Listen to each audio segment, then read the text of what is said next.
प्रश्न उपनिवेशों में राष्ट्रवाद के उदय की प्रक्रिया उपनिवेशवाद विरोधी आंदोलन से जुड़ी हुई क्यों थी?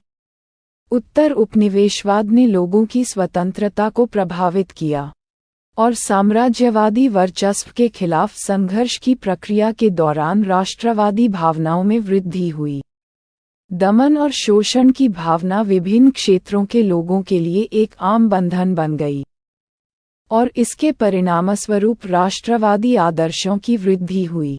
इस प्रकार उपनिवेशों में राष्ट्रवाद का विकास उपनिवेश विरोधी आंदोलनों से जुड़ी हुई थी। प्रश्न, पहले विश्व युद्ध ने भारत में राष्ट्रीय आंदोलन के विकास में किस प्रकार योगदान दिया? उत्तर, प्रथम विश्व युद्ध के दौरान ब्रिटिश सेना ने भारत में ग्रामीण क्षेत्रों से जबरन भर्ती की। रक्षा व्यय को वित्त करने के लिए उच्च कस्टम कर्तव्यों और आय करों को लगाया गया था।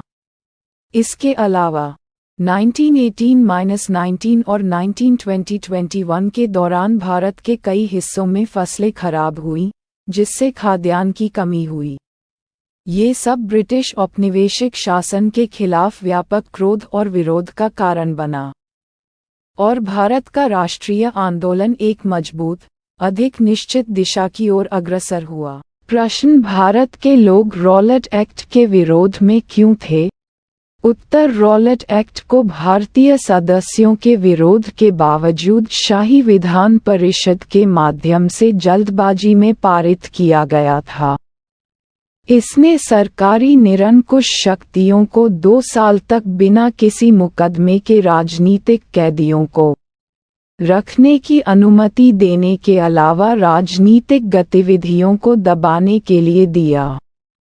इस अधिनियम से भारतीय नाराज थे, क्योंकि यह स्पष्ट रूप से अलोकतांत्रिक और दमनकारी था और राष्ट्रीय भावनाओं और गरिमा को चोट पहुंचाए। प्रश्न, गांधीजी ने असहयोग आंदोलन को वापस लेने का फैसला क्यों लिया? उत्तर, गांधीजी ने बहुसंख्यकों द्वारा हिंसा की विभिन्न घटनाओं के कारण असहयोग आंदोलन को वापस लेने का फैसला किया। विशेष रूप से 1922 में चौरी चौरा की घटना, जहां लोगों ने पुलिस के साथ झड़प की, एक पुलिस स्टेशन को आग लगा दी। गांधीजी ने महसूस किया कि जनता अभी तक एक बड़े संघर्ष के लिए तैयार नहीं थी और सत्याग्रहियों को अहिंसक प्रदर्शनों के लिए ठीक से प्रशिक्षित होने की आवश्यकता थी। प्रश्न, सत्याग्रह के विचार का क्या मतलब है?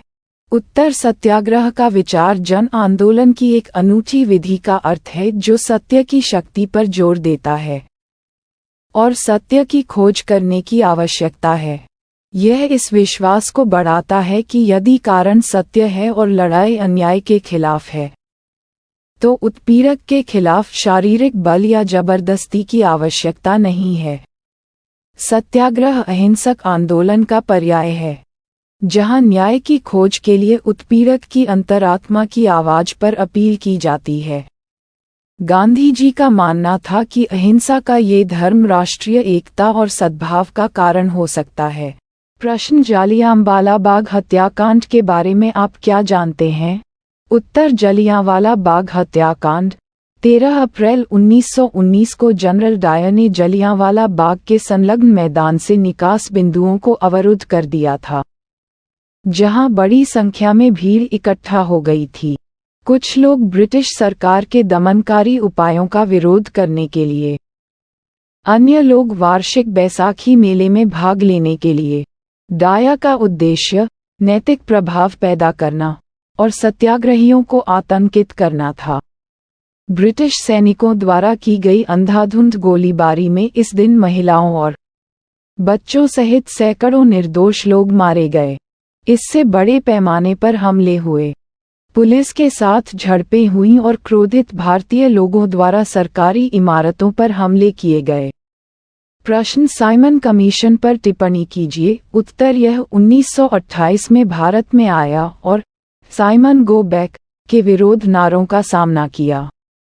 ऐसा इसलिए था क्योंकि यह निकाय भारतीय शासन में संवैधानिक परिवर्तनों का सुझाव देने के लिए था, लेकिन इसमें कोई भी भारतीय सदस्य नहीं था। कांग्रेस और मुस्लिम लीग ने संयुक्त रूप से इसके खिलाफ प्रदर्शन किया। लॉर्ड इरविन ने भारत को आंदोलन को समाप्त करने के लिए एक अस्पष्ट प्रभुत्व स्थिति की घोषणा की। उन्होंने सिर्फ इतना कहा कि भावी संविधान के बारे में चर्चा करने के लिए अक्टूबर 1929 में एक गोलमेज सम्मेलन का आयोजन किया जाएगा। प्रश्न नमक यात्रा की चर्चा करते हुए स्पष्ट करें कि यह उपनिवेशवाद के खिलाफ प्रतिरोध का एक असरदार प्रतीक था।